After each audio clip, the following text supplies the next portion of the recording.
Ollie. I'm here in Mexico City this Mexico City. afternoon. Yeah. What's happening in Mexico? I haven't talked to anybody in Mexico City. Man, this is exciting. Oh, I mean, I don't live here. I'm just visiting, but it's I really love Mexico, and I have a lot of great friends here, and also some musicians I work with down here. So Uh, yeah, right. And you're a professional whistler.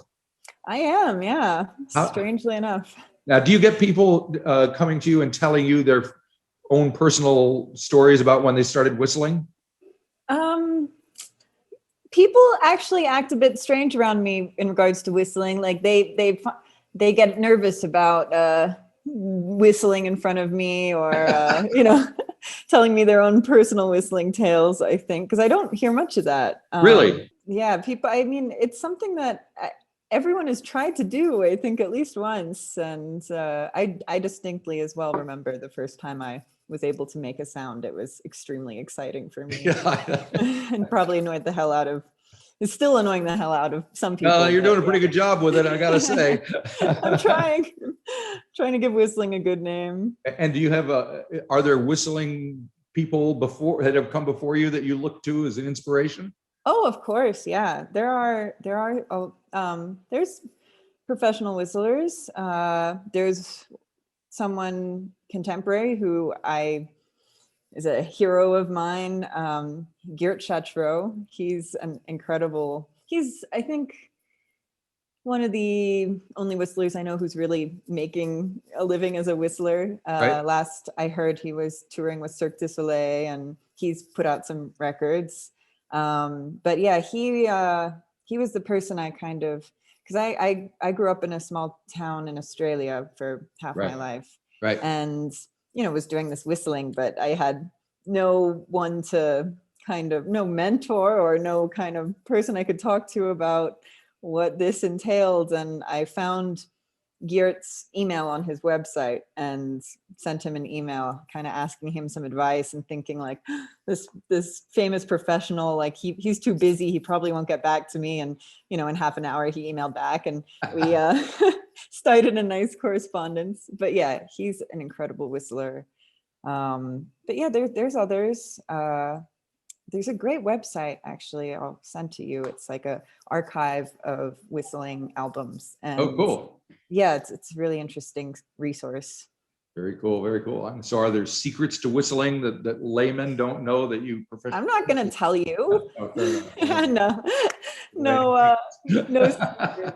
I don't know. I think thing for me that seems to make a very good whistler is if you can whistle while breathing in and out, so that you can continuously perform. The same with sax players, right? When they can get going and. Can you place that? I know there's circular breathing. That's which, it. Yeah. Yeah, this isn't circular breathing. I don't know how to circular breathe, but you can actually make the sound while breathing in both directions. So I don't know if there's a word or term for this, but it really helps kind of with musically, I find. So, okay. Well, let's talk about your music then. The EP is going to be called the Forgotten Edge. Is that right? Yes. And there is a track that's already out, a single with that same name. So let's start with that one. It's I listened to it. It's got some acoustic guitar and some ethereal vocals somewhere in it. I don't know if those vocals are yours or not. And obviously some whistling. So. Yes.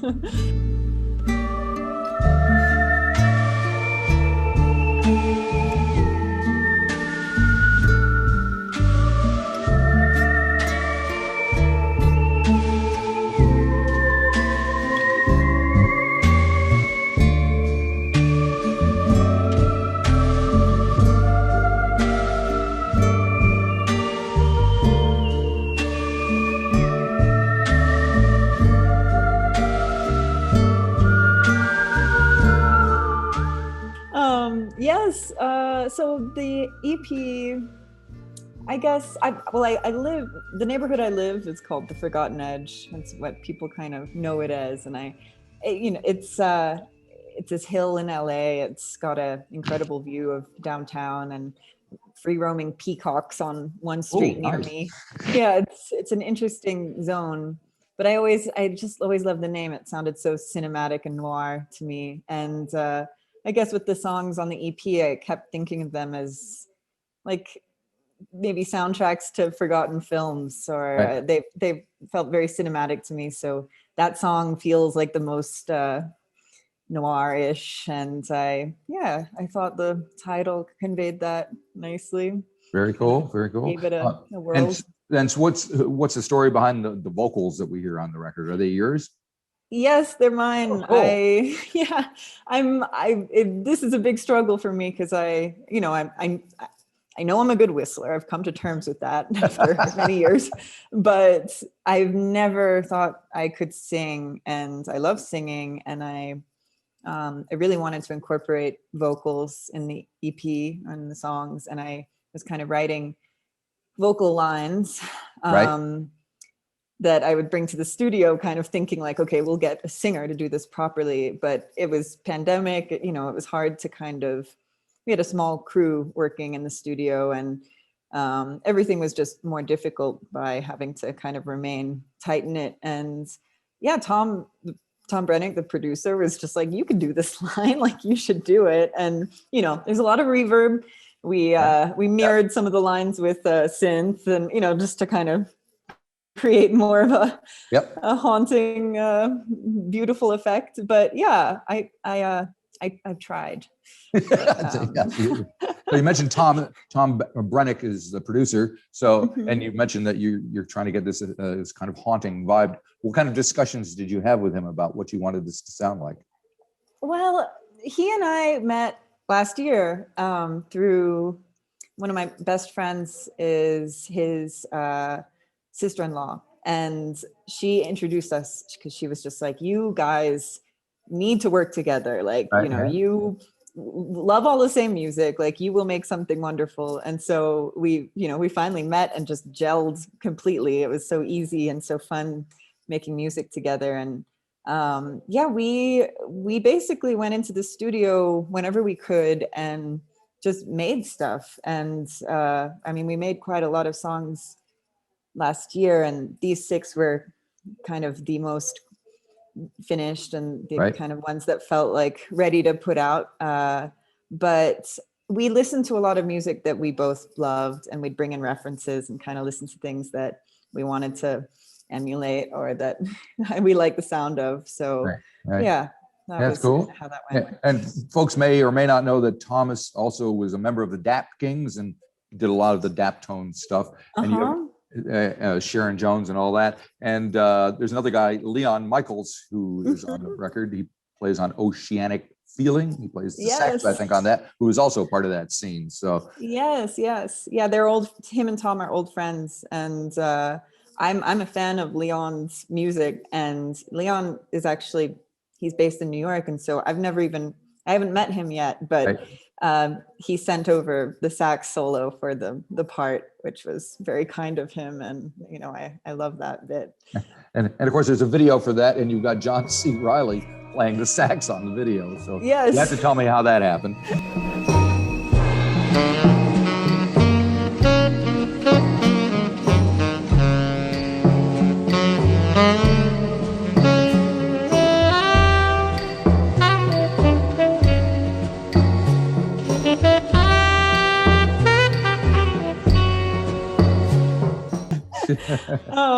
Yes, he and I met years ago. We were both performing. He's a great musician as well as up and coming actor, but he just joking. But we met at this concert, and he really loved my whistling, and we kind of stayed in touch. He loves roller skating, and we invited me to go roller skating with his weekly group. And he's always been very supportive and very interested in what I'm doing and musically. And we've played things together before, performed together. And so when I was making the music video, I kind of knew something epic had to happen in this sax solo.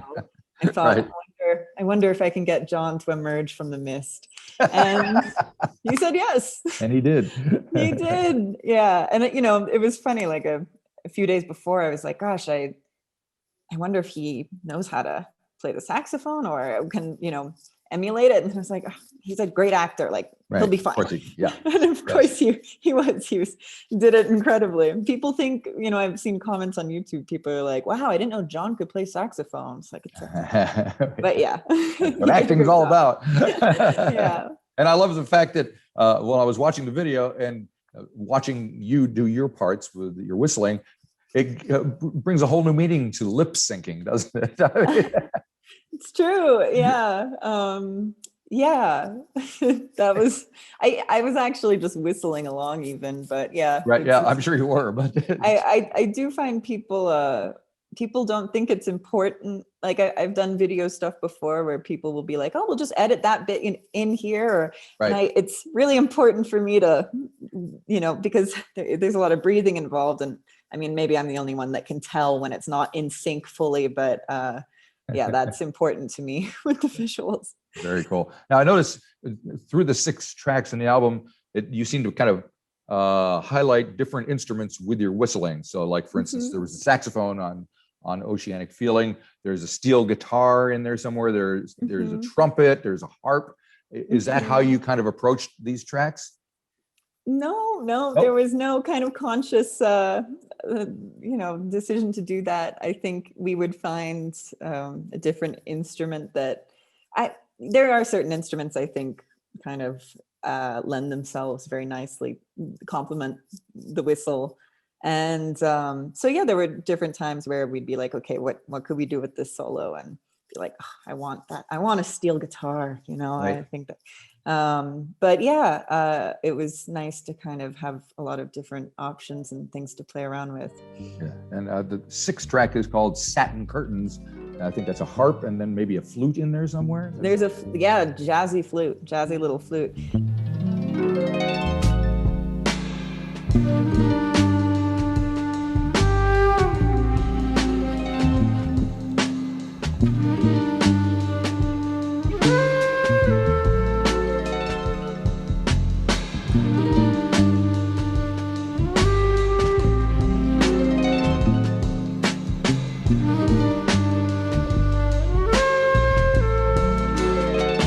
That's also the only track without whistling.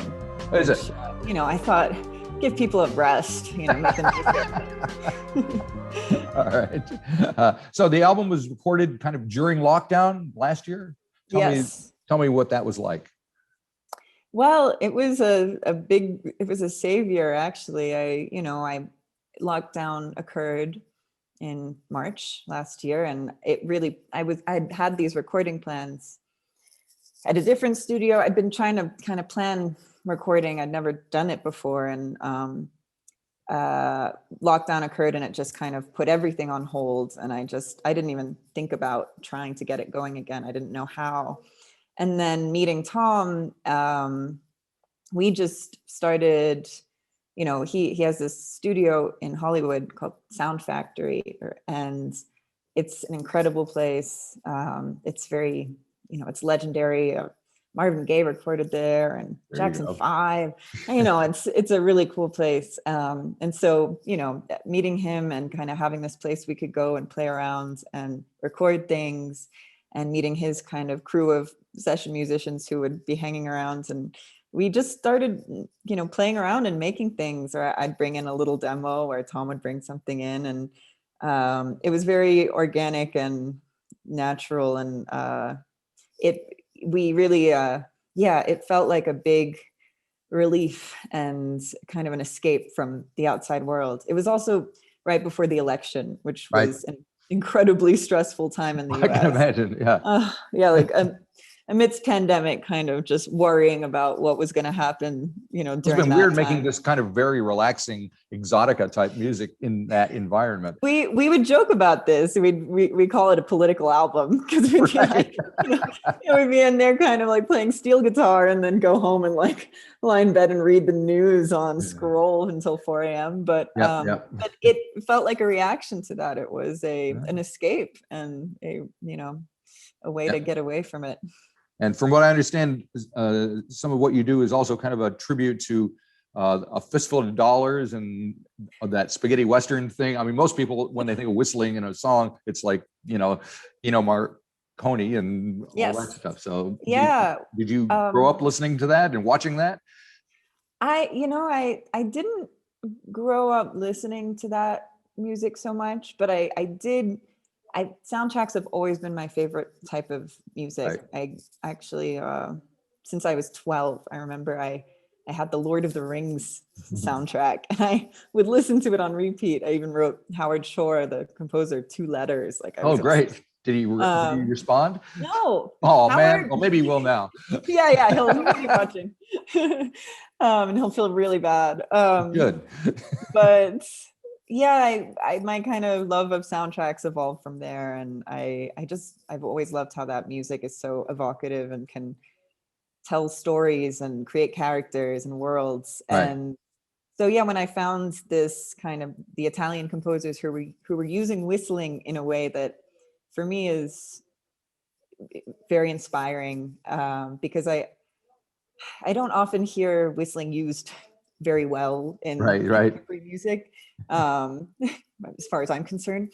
Whistle snob over here, but in fact, I think I saw somebody, how on Facebook people put up these things like, "Well, okay, what's your favorite? This guy, what's the best song you can think of with whistling?" And it was on a couple of days ago. Oh, really? And I think my response was "Save Your Heart for Me" by Gary Lewis and the Playboys. You know that one? Yeah, no. It's from the 60s, so it's way before your time. But yeah, there are a few in there that have like just bouncy little whistling things. But sorry. No. I always love to know a new whistle song. But yeah, I guess a lot of the music kind of maybe uses as like a novelty jingle kind of thing. Right. And I loved the way Ennio Morricone and Alessandro Alessandroni, who was the whistler, but also composer. They used whistling as like a beautiful lead instrument, and so that was a big inspiration, of course, for the kind of music I wanted to make. Now you mentioned Lord of the Rings, and from what I understand, according to my notes, there is a bit of a Kiwi connection with you. Did you tour with Conan Moccasin or some of the Finns or something? What's the story? I toured with Neil. Yeah, the Finn family. And Conan was on the tour too. When was this? Gosh, 2016 or 17. It was an incredible, I haven't really toured much. This was only one of the only tours I've ever done, but it was 20 small towns across New Zealand. Really?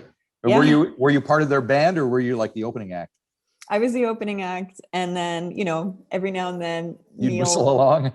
Neil would bring me on stage to do a solo, and Better Be Home. Didn't he have a song called "Try Whistling This" or an album called "Try"? Yeah, he does. Yeah. No. Oh, why do I know this stuff?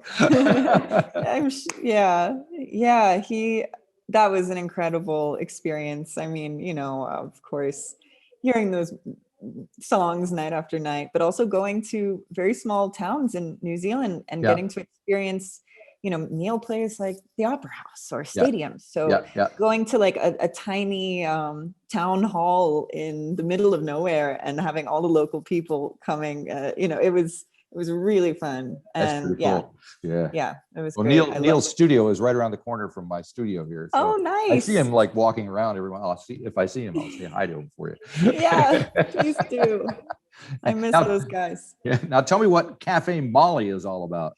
Oh, Cafe Molly. I'm so glad you asked. It's my lounge show. And I guess when I first started performing in LA, I kind of started doing a regular evening at a bar here called Zebulon. It's a really lovely music venue and bar. And I would play with the 6-piece band, and it kind of became like a lounge affair. We set up tables, people sit down and watch the music, and have opening acts and cocktails, and that's the Cafe Molly story. And do you have other musicians playing with you, or how? Yes, I have a 6-piece band. Oh, great!